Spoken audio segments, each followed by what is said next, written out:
Organisms cope with changes outside them by closely regulating changes inside. Humans and many other organisms survive by making constant small internal changes around a set point. The process of maintaining this average steady state is known as homeostasis. Although homeostasis operates inside, in a strange way it also operates outside. Because over billions of years, it's as if most organisms have brought the outside inside. It seems to have happened this way. Life originated in the ancient shallow seas of Earth. This sea was friendly to the first molecules of life. And yet even slight changes in temperature or chemistry of the sea would have directly threatened more delicate molecules, breaking them apart. Finally, a bubble evolved to enclose them.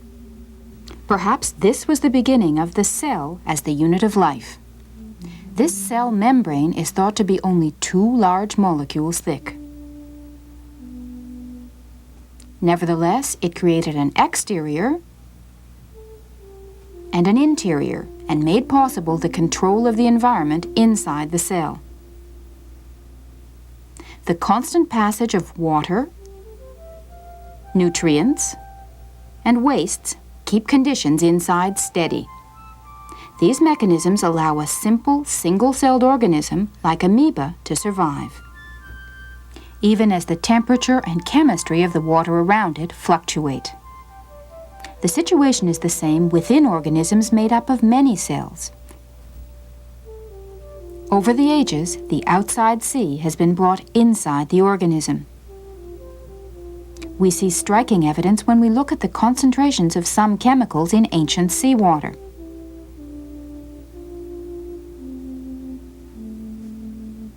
Now compare these to our own body fluid.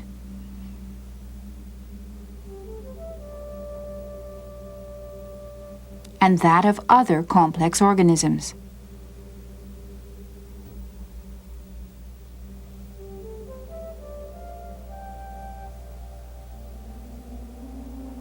A part of this inner sea bathes the exterior of every individual cell and is called extracellular fluid.